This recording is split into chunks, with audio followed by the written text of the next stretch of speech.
Mara ya kwanza, mara ya pili, mara ya tatu mtasimama wote kwa kishindo, mnasema tunaishi kwa kusudi. Pathfinder Day 2025 Mwamakaranga. Tunaishi kwa kusudi. Pathfinder Day 2025 Mwamakaranga.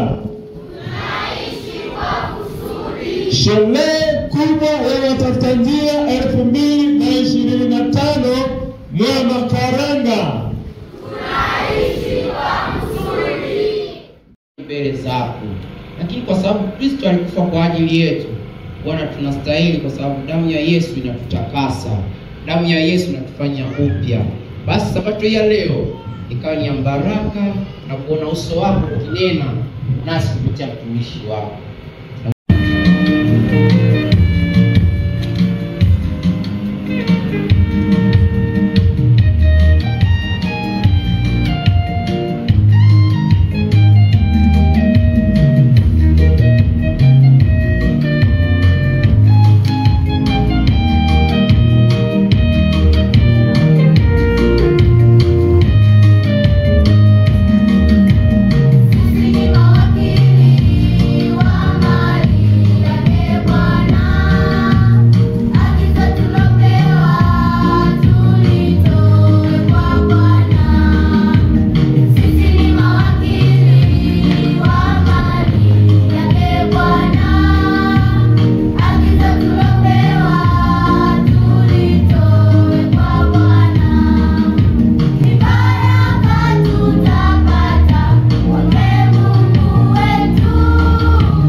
Maisha yetu yalipoumbwa kama tulivyoanza kusoma hapo awali yalikuwa ni makamilifu.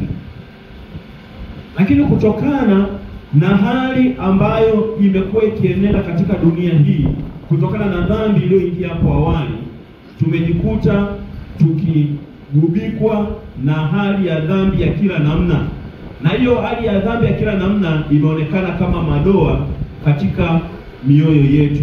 Maana mioyo yetu haikuwa michafu kama tulivyo sasa hivi. Na kuangalia watu wake, kuna wale watu ambao ndani ya mioyo yao wameweka mambo yasiyofaa, ndio Mungu anakuwa na waangalia sana. Na shauku kubwa ya kuangalia sana ni nini? Shauku kubwa ya kuangalia sana ni kutamani waweze kubadilika katika mienendo yao.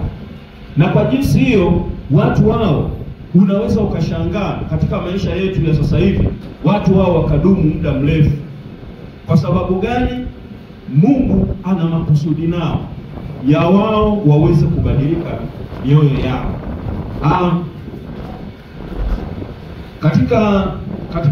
Katika Biblia tunaona mfano wa mzee mmoja anaitwa Elkana. Mzee Elkana yeye alikuwa ni kuhani. ambaye alibarikiwa kuwa na watoto wawili, na watoto hawa mzee Elkana alijaribu kuwafundisha, na mara nyingine akawa anaenda nao hekaluni kwa ajili ya shughuli zake alizokuwa akizifanya, vijana na wenyewe wajifunze shughuli hizo. Lakini sasa kadri zilipokuwa siku zinaenda, mzee Elkana akasahau mapito yake ya kuwaangalia wale vijana aliokuwa nao. Kwa hiyo yeye alijua katika akili yake na nafsi yake kwamba wanajifunza mambo mema kadri yanavyofanya, lakini hawa vijana wakawa wanafanya tofauti na vile ambavyo huyu kuhani Elkana alipokuwa anaishi. Sasa mwisho wa siku kilichotokea ni kwamba hawa watoto wa Elkana walikuwa wakienenda kinyume na yale mambo ambayo alikuwa anafanya baba yake, kwamba wale watu washiriki wa Israeli walipokuwa wanakuja hekaluni kwa ajili ya kutoa vile vitakatifu vya Bwana, wao ndio waliokuwa wanavichukua wanavitumia kama vitu vya kawaida katika maisha yao. Lakini wakaenda mbali zaidi, wakawa wanatumia mpaka jengo lililokuwa linatumika kwa ajili kama hekalu kubwa sana kanisani. Lakini usiposimama imara kwa kuangalia lile kundi lilokupatia Mungu, ndio wale wanaotokea kama vijana wa Elkana. Lakini mfano mwingine kwa hapo kwa Elkana, alitokea mzee mmoja aliyeitwa Eli, ambaye yeye Mungu na yeye alimpatia mibaraka ya kuwa na watoto kwa mke wa kwanza, lakini akawa tena na mtoto kwa mke wa pili, ambaye huyu mtoto yule mama alitoa nadhiri mbele za Mungu, akasema kwamba ukinipatia huyu nitamweka nadhiri mbele zako. Na Mungu na yeye akampatia. Alipompatia huyu mama akaamua kutoa nadhiri kama alivyomwambia Bwana, ya kwamba atatumika katika nyumba yako, na yule kijana aliamua kutumika katika nyumba ya Mungu kama alivyopelekwa na mzazi wake. Kwa hiyo akaishi sawasawa na neno la Bwana, akafundishwa na kulelewa nyumbani mwa Bwana, na hatimaye akaja akawa nabii. Sasa huyu kijana tunasema kwamba aliishi kwa kusudi. Kusudi lake lilikuwa ni nini? Ni kumtumikia Mungu kama kadri Mungu atakavyoamua kumtumikia. Vijana watu leo wanaishi kinyume na makusudi ambayo Mungu ameyapanga katika maisha yetu. Umekuwa kikwazo au umekuwa msingi wa kuweza kufanikisha huyu mtoto awe mikononi mwa Mungu kwa kufanya kazi yake Mungu. Unajua, tunaposema mikononi mwa Mungu hatumaanishi kwamba umemleta kanisani akae. Hatumaanishi kwamba umempeleka akafanya uinjilisti kwa kugawa vitabu. Hatumaanishi kwamba umempeleka kwenye chuo cha uchungaji akaja akawa mchungaji. Hapana, tunamaanisha kwamba shughuli zote ambazo zinafanywa zikimhusisha Mungu, basi umemleta huyo kijana kufanya kazi ya Mungu. Na sehemu sahihi ni wapi? Sehemu sahihi ni pale atakapokuwa akijifunza akiwa na umri wake. Na ndipo pale ambapo tunasema sasa ndio kwenye idara ya vijana, ambayo atakutana na kundi la umri wake na atajifunza mambo sahihi kulingana na vile alivyokusudiwa na kanisa hili kwa ajili ya kuyafanya maisha yake yawe nzuri, na kutengenezwa kwa kupambwa kwa kila aina, alafu sisi tukayaona ni sawa, tukayashibisha kwayo. Sasa kujishibisha kwao kwa maneno hayo na mambo hayo ndiko kumetuletea tuonekane tuko tofauti mbele za Mungu. Na Isaya 1 fungu la 18, Isaya 1 fungu la 18 linasema, haya njooni tusemezane, asema Bwana, dhambi zenu zijapokuwa nyekundu sana zitakuwa nyeupe kama theluji, zijapokuwa nyekundu kama bendera zitakuwa kama sufi. Nabii Isaya alipokuwa anaandika haya maneno, alikuwa anatuasa sisi jamii ya Mungu ili tusiweze kutoka katika mstari ambao Mungu anatuhitaji tuweze kukusanyika na kuongea habari za Mungu. Leo hii tumekusanyika kwa ajili ya kunena habari za Mungu, na habari za Mungu ndizo zinazoleta utakaso katika maisha yetu. Kumbuka kwamba kila mmoja ana doa lililo katika maisha yake, na doa lililoko katika maisha yako linaweza likawa ni dhambi ya kila aina ambayo wewe unaitenda.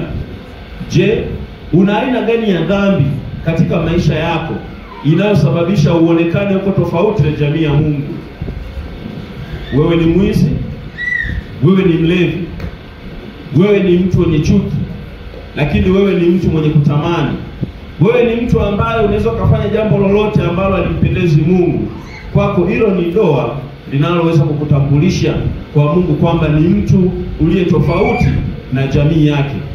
Kama ilivyo katika familia zetu, mtu yoyote anayeonekana yuko tofauti na yale mambo anayoyapanga mzazi kama sheria ya nyumbani, anaonekana yuko tofauti na familia, anaonekana yuko tofauti na malezi ya nyumbani. Sasa Mwenyezi Mungu anatuona tuko tofauti na malezi ya mbinguni. Sasa hizo dhambi ambayo ni madoa tunapaswa tuyasafishe kwa kusemezana leo, kwa kuambiana leo, ili uweze kutambua ile dhambi na kuweza kuiacha. Na kwa jinsi hiyo basi, ili tuweze kuishi kwa kumtegemea Mungu, ni lazima tuishi kwa kufuata sheria zake alizotupatia. Wakati mwingine huwa tunajitahidi kutenda mema sana. Wakati mwingine tunajitahidi kutenda mema sana. Na tunapojitahidi kutenda mema, anakuja yule mwovu shetani kutushurutisha kuingia katika dimbwi la dhambi. Na kwa sababu hatuwezi kwa mikono yetu sisi wenyewe, ni lazima tumuite Mwenyezi Mungu ili aweze kuwa pamoja nasi. Ndipo tulivyo, tunaweza tukawa tumepambana kama wazazi, kama walezi, kuwarekebisha vijana wetu ili waweze kutokana na changamoto mbalimbali za dunia hii. Lakini tunashindwa kwa sababu kadri tunaposafisha, yule kijana anaenda kukutana na watu wengine, anafika tena anakumbwa na mambo ya dunia, anachafuka. Kila tunaposafisha anaenda anachafuka. Au sisi wenyewe kadri tunapoendelea kujisafisha, tunasema mimi sasa hapana, hicho siwezi kufanya. Ninaamua kutulia kufanya yale ambayo yanampendeza Mungu. Lakini kila ninapotoka kwenda kazini, ninapotoka kwenda katika kibarua changu, ninakutana na mambo tena yananirudisha nyuma. Kwangu mimi, kwako wewe peke yako hautoweza. Kwa hiyo Mungu pekee ndiye anaweza kutusafisha. Bila msaada wake yeye hatutoweza kuwa safi. Kwa hiyo yeye ndiye pekee anayeweza kuyarekebisha yote hayo. Na kwa jinsi hiyo, katika kitabu cha Kumbukumbu la Torati 18 na fungu la 13, ukisoma pale anasema uwe mkamilifu kwa Bwana Mungu wako. Ni ukamilifu tu kwa Mungu wetu ndio unaweza kutufanya tukaweze kuwa safi. Sasa tunawezaje kuwa wakamilifu kwa Mungu wetu? Wale marafiki tulio nao duniani sio marafiki sahihi katika maisha yetu. Ni marafiki tu ambao tunapambana nao tu katika hali ya kidunia. Lakini rafiki aliye mwema ambaye anaweza katokea duniani ni yule ambaye anaweza kukutunzia siri zako. Hata kama utamwambia ni jambo zuri au ni jambo baya, ukafika ukamwambia mimi leo nimepata hela nataka ninunue gari. Kisha mwambia hivyo, na yeye atakana hiyo siri kwa sababu umemwambia. Lakini akitoka kaenda kumwambia mtu mwingine, huyo sio rafiki yako. Na pengine anaweza akakuletelezea hatari, kwa sababu watu wengi wakijua unaenda kununua gari, tukakuvizia tu pale kwenye kichochoro karibu na unapotaka kwenda kununua gari, kupola zile hela. Sasa huyo ni rafiki mwema au rafiki mbaya? Wala sio rafiki mwema, huyo ni rafiki mbaya. Sasa rafiki aliye mwema ni yule unayeambatana naye katika shida zote bila kukutolea madhaifu yako kwa mtu mwingine. Na sasa mchana wa leo mimi niwaalike tu ya kwamba rafiki anaweza akawa mwema katika maisha yetu ni Yesu Kristo, ambaye yeye ukikaa pamoja naye utakuwa na uwezo kumwambia kila siri iliyo ndani ya moyo wako, alafu yeye ataitunza. Alafu akishaitunza ataiangalia namna ya kukusaidia hiyo shida yako. Kwa hiyo atakufanyia kila jambo utakalokuwa unahitaji, changamoto zote. Na kwa jinsi hiyo unapomtegemea wala uweze kuaibika wala kutetereka sehemu yoyote, kwa sababu utakuwa pamoja naye. Na ukiamua kumchagua Yesu Kristo akawa rafiki yako, ataweza kukusaidia kila jambo.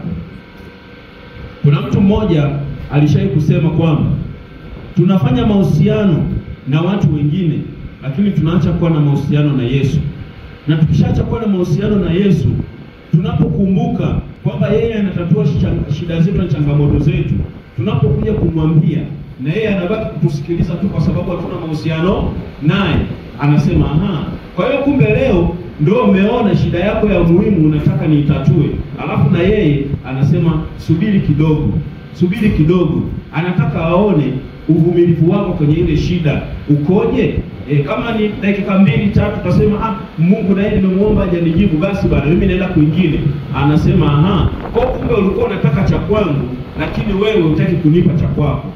Sharti tumpe kwanza sisi Mungu, ndipo na yeye atakubali kutupatia sisi. Tunapojenga mahusiano na Yesu, tutaambatana naye kila mahali.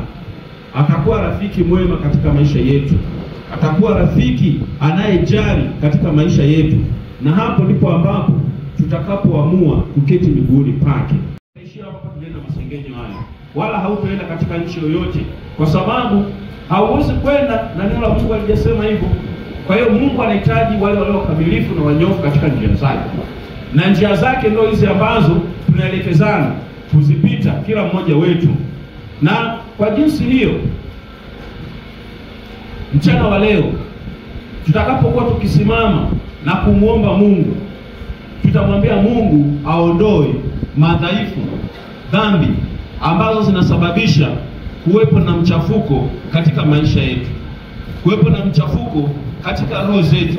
Unajua miili yetu ni hekalu la Roho Mtakatifu, na pale tunapoliingizia vitu ambavyo ni vichafu, Roho Mtakatifu hawezi kuishi katika miili yetu, na mwisho wa siku ataondoka na kusambaratika.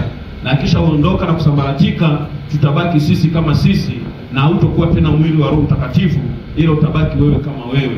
Ukiwa wewe kama wewe, ni rahisi sana kupata uchafu wa kila namna.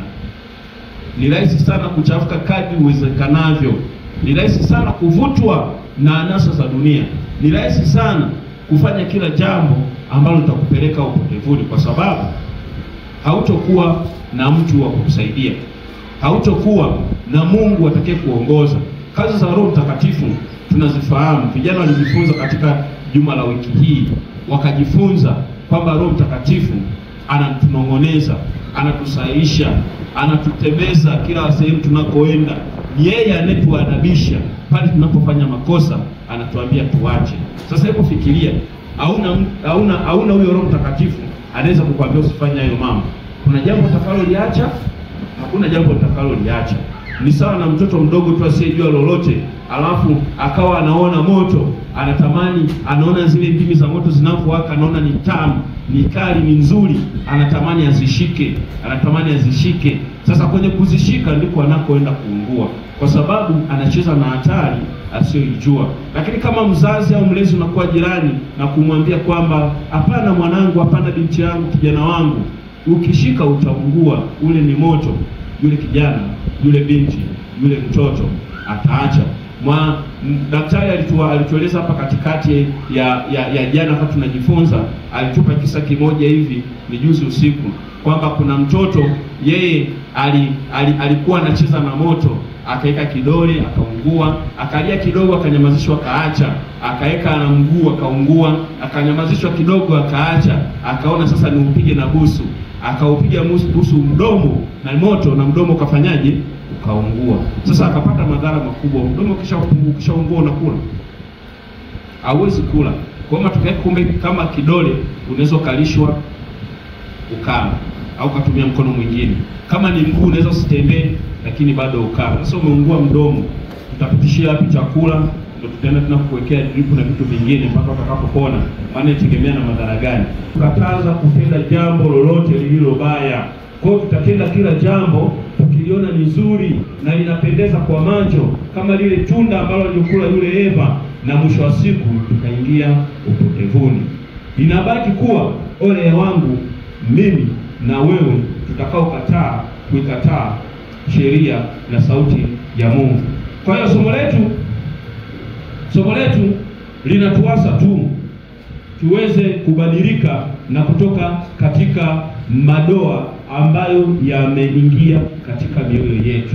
Kwa hiyo huu sasa na Yesu Kristo tunajitengenezea nafasi ya kutafuta kipengele na kuitwa mabosi. Unajua shetani na yeye ana watu wake anaoitwa mabosi. Unapoingia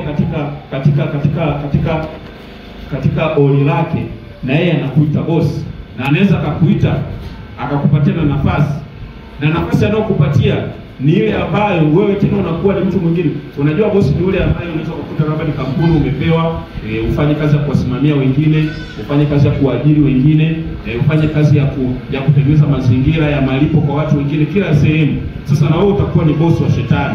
Maana yake ni kwamba utatengenezwa mazingira ya kuwaleta wengine kwa shetani. Yaani wewe utakuwa mbea, muongo, msengenyaji, mpiganaji, mlevi. Na ukishakuwa mlevi, ukishakuwa muongo na kila aina niliyosema huwezi kuwa mwenyewe. Lazima utatafuta wafuasi. Kwa hiyo hao wafuasi ndio wanaomsaidia shetani kuifanya ile kazi.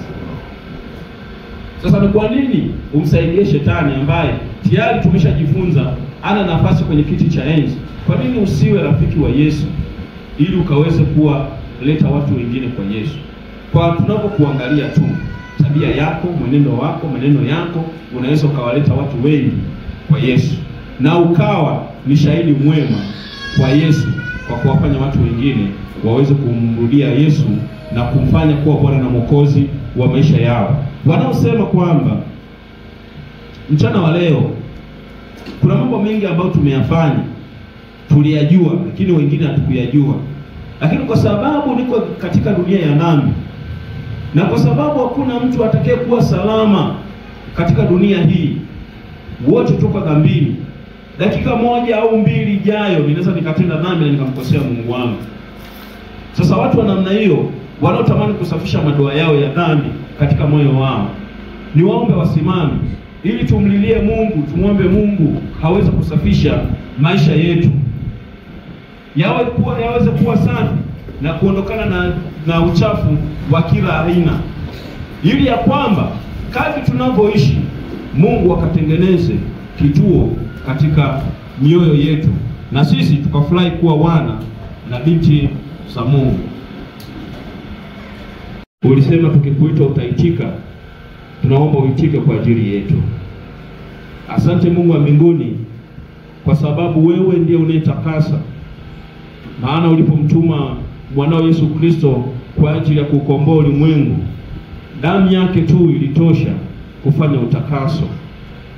Na hata wale ambao Mungu wa mbinguni waliokuwa waamini, yule askari pale, Biblia inasema kwamba alipodondokewa tu na damu, basi alipata kupona. Na kwa jinsi hiyo damu ya kwenye utakaso, Mungu wa mbinguni, tunaomba kumwagika katika maisha yetu, katafanyika wana na binti zako katika ufalme wa mbinguni. Tunaomba tukuamini ya kwamba baraka zako na rehema zako na mibaraka yako itakuwa pamoja nasi kupitia jina la mwanao Yesu Kristo aliye Bwana na Mwokozi wetu. Amen.